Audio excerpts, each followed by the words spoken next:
Javier Benjumea Puigcerver, pionero de los emprendedores andaluces, fundador de Abengoa, única multinacional que ha tenido el sur, rompió con todos los moldes y tópicos de nuestra tierra.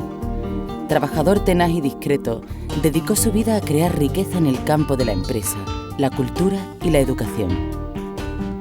El compromiso con Andalucía y la pasión por Sevilla fueron siempre banderas de su acusado sentido de la responsabilidad y del servicio a los demás. Sabía aunar esfuerzos, crear equipos, y todo eso hizo que triunfara en la vida, simplemente. Yo tendría que admirar en él el concepto de la familia, la laboriosidad, la inteligencia, el respeto a los demás, la tolerancia. Yo creo que era un hombre de una inteligencia excepcional. Yo creo que yo he conocido a gente muy inteligente en mi vida, he tenido la suerte de conocer, pero él verdaderamente era fantástico. Estimaba los valores humanos y los supo transmitir los grandes valores que él tenía. Él era una persona tan inteligente, tan preparada, tan inquieta, ¿no?, que cuando yo lo conocí ya él estaba muy interesado por este mundo del arte. Si algo importante yo descubrí en don Javier es que era un conductor de hombres. Era un conductor de hombres y hacía que cada hombre diera y valiera al máximo. Hay que reconocer que don Javier Benjumea y Puigcerver era un hombre sumamente creativo. Y ahí están las obras, ahí podríamos hablar mucho rato, no hace falta, era un hombre muy creativo. Entonces, él tenía un sentido de la empresa profundamente humano. Y la austeridad, pues una de sus muchas virtudes, seguramente de las que poco se conocen, porque se conoce al gran industrial, al gran empresario, al gran ingeniero, pero quizás no todos tuvieron la suerte de conocer al gran hombre que fue don Javier Benjumea.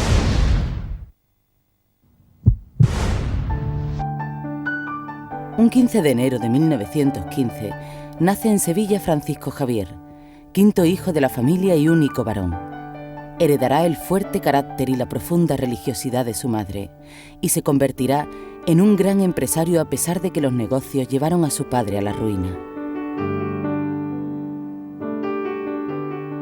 Su padre era abogado, se casó con una señora de familia aristocrática mallorquina, Puigcerver, que tenían negocios de aceites en Sevilla.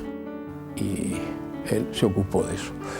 Unas operaciones con mala suerte hicieron que quebrara la sociedad y que le arrastraran a él, que respondió caballerosamente de todas las pérdidas y obligó a la familia, tanto él, Javier, como su mujer Rosalía y sus 5 hijos, trasladarse a Castilleja la Cuesta. ¿Cómo estuvo? Pues en la escuela pública, como todos los demás. En una escuela pública, sentado al lado de los ricos, menos ricos, pobres y más pobres, era otro más, y vivió con mucho orden y mucha austeridad que impuso su madre, doña Rosalía, mujer de características especialísimas, con un tesón enorme y una voluntad de hierro, y supo transmitirle a su hijo pues unos principios muy sólidos. Las dificultades económicas de la familia tras la temprana muerte del padre preocupan al joven Javier, que con apenas 14 años se siente responsable de su madre y sus hermanas. Pero doña Rosalía le anima a continuar sus estudios y así acabará ingresando en la Escuela de Ingenieros ICAI, uno de los referentes fundamentales en su vida. Allí conoció a los fundadores del ICAI, el padre Pérez de Pulgar, el padre Orlandi, y que le concibieron por él un aprecio grandísimo, según él decía, y al que él siempre correspondió. De su propia boca yo sé que hubo un momento en sus estudios en Madrid que lo hacía con beca, en donde la situación de su familia era tal que él pensó en abandonar los estudios y irse a ver cómo atendía al mantenimiento de sus madres y de sus hermanas. Y entonces el padre Pérez del Pulgar y Orlandis lo llamaron, le dijeron que ni hablar, que ellos le pasarían una pensión a su madre. Y gracias a eso él pudo terminar la carrera. Primero en Bélgica y finalmente aquí en Madrid. Esto le hizo a él concebir, por un lado, un agradecimiento muy grande a la compañía, pero por otro lado, una identificación muy grande con los objetivos que los jesuitas tenemos en nuestra labor. La formación técnica recibida se complementa con las frecuentes conversaciones con el padre Pérez del Pulgar. Este transmite a sus alumnos las claves para triunfar en el campo empresarial: formar empresas con amigos, innovación y una política social hacia los trabajadores. Así, el 4 de enero de 1941, Javier Benjumea y José Manuel Abaurre fundan Abengoa. Ilusión y sentido de la responsabilidad son la única base de partida en la nueva sociedad. Hoy tiene más de 9.000 empleados en todo el mundo y más de 1.300 millones de euros en ventas. Ellos empezaron con la idea de dar un servicio necesario, que es la fabricación de contadores de 5 amperes, pero como en aquellos tiempos Abengoa se fundó en enero del 41, los materiales no eran fáciles de conseguir, en muy poco tiempo pasaron a otra cosa que era necesaria, que era el rebobinado y reparación de motores. La idea de don Javier siempre era, y nos lo decía algunas veces, nosotros en esta empresa tenemos que estar siempre al frente de la innovación tecnológica. Eso nos obligaba a conocer los productos que había por el mundo, esos productos los integrábamos dentro de nuestra ingeniería para conseguir el servicio que se le daba al cliente. Nosotros hacíamos ya investigación y desarrollo cuando no se hablaba de investigación y desarrollo. Él era un empresario nato y tuvo ocasión de desarrollar todo eso con otro compañero, Pepe Abaurre, y siempre le animaron los jesuitas a que trabajara él, que se abriera camino por sí mismo, que era muy normal en aquella época porque el título nuestro no estaba reconocido oficialmente. Fue el año 51, me parece. Pero claro, en aquella época, el 41, era nada. Hay una anécdota de él, cuando termina la carrera, él quiere irse a Sevilla a trabajar, pero claro, no. Le dieron un puesto en Brown Boveri, una empresa suiza, en Madrid. Y entonces acudió a su tío, gobernador del Banco de España, para ver si le podían colocar en Sevilla. Y el tío llamó al director de Sevillana Electricidad y le dijo: tengo un sobrino que es ingeniero y que quiere ir a trabajar a Sevilla, ¿por qué no le busca usted un empleo aquí? ¿Y de qué es ingeniero su sobrino? Pues es ingeniero LICA. Y dice: pues como si no fuera nada, porque eso no es ser ingeniero. Ironías de la vida. Unos años más tarde, muy pocos más, Javier era consejero de esa empresa. Estaba en el Consejo de Administración. Lo que es la vida. Es curioso, ¿no? Porque hoy en Andalucía todos hablamos de la necesidad de que haya emprendedores, ¿no? Pero claro, cuando un joven ingeniero desde Sevilla, con un grupo de amigos, pone en marcha lo que luego va a ser una multinacional, uno piensa en aquel momento, en aquella España, donde lo fácil para un ingeniero hubiera sido probablemente colocarse en un ministerio, haberse ido a Madrid o haberse colocado en una empresa privada importante, como él siempre tuvo ese espíritu emprendedor. Nunca se conformó con el tamaño y las actividades que tenía la empresa, porque cada año él quería crecer, él siempre hablaba de que hay que crear riqueza y crear empleo. Él siempre utilizaba ese binomio, ¿no? Para él nunca el dinero fue algo para acumularlo y guardarlo, sino para reinvertirlo en la empresa. La innovación fue siempre una constante en su vida empresarial. Un sello que mantiene hoy a Abengoa con negocios de vanguardia, como por ejemplo las energías renovables y tecnologías de la información.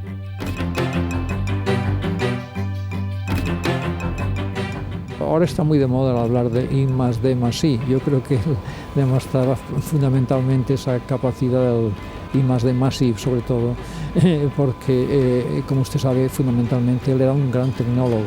Entonces yo creo que tenía un gran interés y admiración porque se avanzase la tecnología cada vez más, y lo ha demostrado. No obstante, a pesar de su gran capacidad e interés por la ciencia, él era un hombre profundamente religioso. Es decir, que él distinguía muy claramente la ciencia y la creencia, sin problema de ninguna clase. Pero para Javier Benjumea, el equipo humano es el principal activo de cualquier proyecto. Desde los inicios quiso inculcar a todos sus trabajadores el sentimiento de que la empresa era también de ellos. Es el llamado espíritu Abengoa.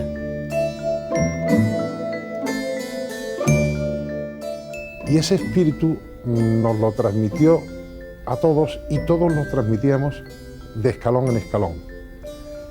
Por otra parte, nos integraba de tal manera en la empresa que no trabajábamos en Abengoa, sino que éramos de Abengoa. Tú estás trabajando para tu familia, estás trabajando para tu casa y eso no te cuesta ningún trabajo. Lo hacías con enorme alegría porque sabías que estabas contribuyendo a algo que tú estabas creando y desarrollando permanentemente. Por otra parte, en aquellos tiempos cuando todavía no teníamos estas cuestiones vacacionales que hay hoy en Abengoa, pues se alquilaba un hotel en Punta Umbría para que la gente pudiera veranear. Después se compró el Hotel de la Antilla, que se ha reformado recientemente, donde se pueden pasar 15 días las familias que trabajan en Abengoa, que colaboran en Abengoa por muy poco dinero. Eso es una de las cosas curiosas. Había también el regalo de Navidad. Según los niños que tuviera cada familia, pues había unos regalos de Navidad para esos niños. Yo incluso diría, a mí me llevó una sorpresa cuando llegué a Abengoa, que daban una paga de feria, porque don Javier entendía que si llegaba a la feria, pues la gente tenía que tener un dinero para gastar en la feria, para poder disfrutar. 2 de sus tíos fueron hombres fuertes del franquismo y sus contactos empresariales en todo el mundo, gracias a Abengoa, le colocaron en una situación privilegiada. Se añadieron su extrema discreción, su liderazgo innato y sus dotes como negociador. Los frutos fueron muchos e importantes. Supo hacer amigos, tenía facilidad, tenía un carisma de simpatía, de amistad y tenía relaciones enormes, en España sobre todo, pero también en el extranjero, y como persona de categoría, pues a veces el gobierno particularmente le encargaba gestiones. Una es el año, después del 62, que le encomendaron, ya que iba a Estados Unidos, que viera al presidente de la General Motors. Claro, eso es la principal sociedad del mundo, por lo menos americana, la principal sociedad en América. Era muy difícil, él fue allí y intentó verle, cosa que no fue posible, el tiempo que él podía dedicar a ello y que estaba. Entonces le dijeron, después de insistir con un tesón enorme que tenía que verle por encima de todo, decirle, pues mire usted, mañana va a un entierro a Chicago, este señor, en su avión particular de la compañía. Podemos dejar una plaza a usted y si puede hablar con él en el avión, a la ida o a la vuelta, pues ya ha hecho usted eso. Y efectivamente se metió en el avión con mucha más gente que también querían ver a este presidente, llegó a Chicago sin verle y se volvió a Nueva York, pero se volvió y consiguió verle a la vuelta. Como anécdota final es que a la General Motors en aquel momento no le interesaba venir a España. Durante toda su vida desarrolló una febril actividad profesional al margen de Abengoa, que le valió ser considerado uno de los empresarios que más contribuyó al desarrollo económico andaluz y español. Su papel fue crucial en la nacionalización de minas de Río Tinto y fue consejero o presidente de Altos Hornos de Vizcaya, el Banco Urquijo, el Hispano y numerosas sociedades. Era una persona realmente muy notable en todos los aspectos, ¿no? Y yo siempre me preguntaba cómo era posible que una persona única, con una sola vida, lograra hacer tantas cosas. Y el secreto suyo es que tenía muy buenos colaboradores, a los que daba una gran confianza, descentralizaba mucho, se quedaba lo principal, cedía lo secundario. Era evidentemente un hombre influyente a todos los niveles, pero su influencia no provenía porque hiciera labores de zapa subterránea, sino porque su capacidad emprendedora y empresarial le llevaba en primer lugar a relacionarse con todo el mundo, ¿no? Desde el jefe del Estado, del que gozaba de una confianza y de una amistad que a mí me consta, ¿no? Pasando por gente del espectro político de la derecha y de la izquierda. Era un hombre que se llevaba bien con prácticamente todo el mundo. Para ser enemigo de don Javier Benjumea había que proponérselo, porque él evidentemente nunca te iba a dar pie a una enemistad. Y recuerdo perfectamente a don Javier Benjumea que fue un día a visitarme al despacho y a ponerse a disposición de la institución que acababa de nacer y que tenía poca fortaleza política y poco reconocimiento social, ¿no? Y él fue capaz de entender cómo el Estado de las Autonomías y cómo la autonomía andaluza iba a cobrar un protagonismo de futuro, y él vino sencillamente a decir: yo soy un empresario andaluz, tú ya me conoces, pero yo vengo a ofrecerme, no para pedir nada a la Junta de Andalucía, pero para ofrecerme y manifestarle mi respeto al presidente de esta institución. Yo sé que a mí me quería, ¿no?, desde el punto de vista humano y personal, y todo el mundo sabe que yo soy socialista. Él no contemplaba esos perfiles como elementos de separación, ni muchísimo menos. Su fundamental papel de mecenas se encarnó en obras como las Escuelas Profesionales de la Sagrada Familia, SAFA, una fundación creada en los años 40 con el objetivo de promover la educación de los más desfavorecidos a través de la formación profesional. Hoy tiene 28 escuelas y más de 21.000 alumnos. La aportación de don Javier, como he repetido, primero, aportación de ideas, después mucho tesón en la gestión. Naturalmente que él puso a disposición de nosotros todas las relaciones humanas que él tenía. Fruto de esas ideas y fruto de esas relaciones humanas fue el concebir el proyecto de que la SAFA firmara un concierto singular con la administración pública, pues para poder contar con unas subvenciones que si no esto era imposible. Él creía que la solución de los problemas tenían que nacer desde la médula de donde los problemas se originaban. Y la solución de muchos problemas en familia y en las personas de Andalucía, pues no podía tener otra fuente de solución que el propio desarrollo, la propia cultura de los hombres y de las mujeres de Andalucía. Y eso lo hacía pensar en su afán por hacer cosas, por crear cosas, en que la educación era el camino para ello. Una frase que yo leí, dice: es una pena que Andalucía se ha llenado de universidades, pero las universidades, no solo de Andalucía, sino de España, se han convertido en núcleos de paro, en fuentes de paro. Cuando los estudiantes de formación profesional, pues todos ocupan después un puesto de trabajo porque es lo que la sociedad necesita. O sea, en eso apostaba muy seriamente.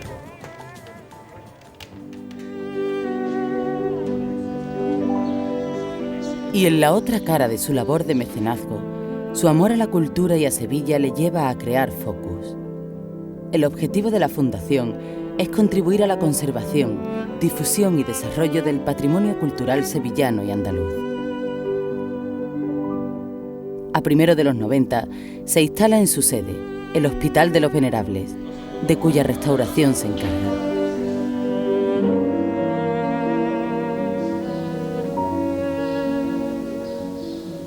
Cuando le propuso al señor arzobispo el hacerse cargo de esta casa para sede social de la fundación, se comprometió a restaurarlo totalmente.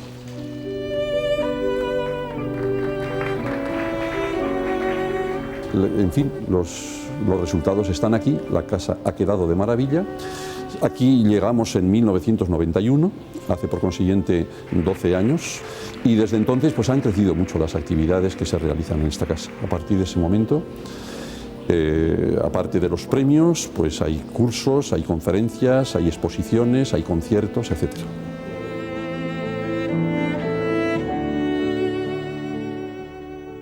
Manda construir para Focus el mejor órgano barroco del mundo.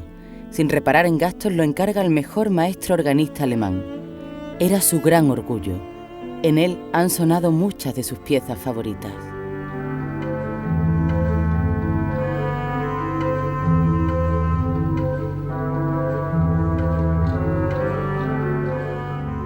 Hoy el órgano de los venerables es conocido en el mundo entero.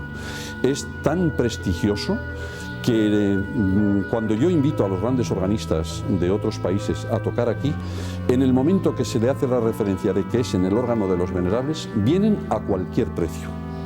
De tal manera que les puedo decir que la suma mayoría de los concertistas que tocan aquí no reciben el precio de su caché, porque algunos de ellos me han llegado a confesar que pagarían dinero por estar tocando en este instrumento. Y todo esto, naturalmente, se debe a don Javier. Además de su gran afición por la música, fue un apasionado de la pintura. Reunió una gran colección personal y le rindió homenaje a este arte creando el Premio Focus de Pintura.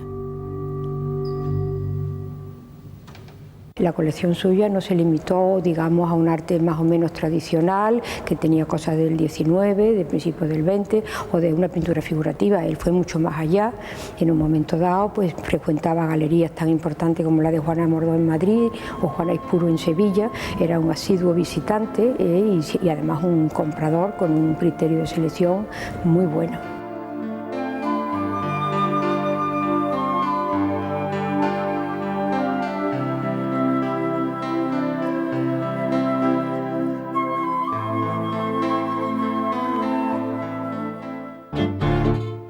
La familia, algo que llevó muy dentro, fue siempre el firme bastión de su vida. Javier tuvo 13 hijos. Las chicas, como cosa curiosa ya en esa época, hicieron sus estudios, pero no fueron a la universidad. No fueron. Los dos chicos sí, los dos tienen carreras importantes, uno es abogado y el otro es economista. Y trabajan enormemente, vamos, quiero decir que hacen honor al nombre que llevan. Y su mujer, Julia, un encanto de persona, pues para los demás fue una mujer que se ocupó de la casa, se ocupó de los hijos, fue el reposo del padre, la tranquilidad, el equilibrio. Le dio mucho, claro, indudablemente, como todo hombre le debe a su mujer, qué duda cabe. Yo he conocido muy bien a Javier Benjumea, a Puigcerver y a toda su familia, y puedo afirmar que su mujer, Julia Llorente, es una persona extraordinaria, con un sentido crítico cuando hacía falta, siempre cubriendo los flancos y la retaguardia de su marido, con el que convivió durante 50 y tantos años. Y yo creo que sin Julia Llorente, Javier Benjumea hubiera sido otro Javier Benjumea. No tuvo un gran contacto con los hijos, en sentido de ocuparse, de llevarles al circo, por ejemplo, o de ir a museos, o llevarlos a cines.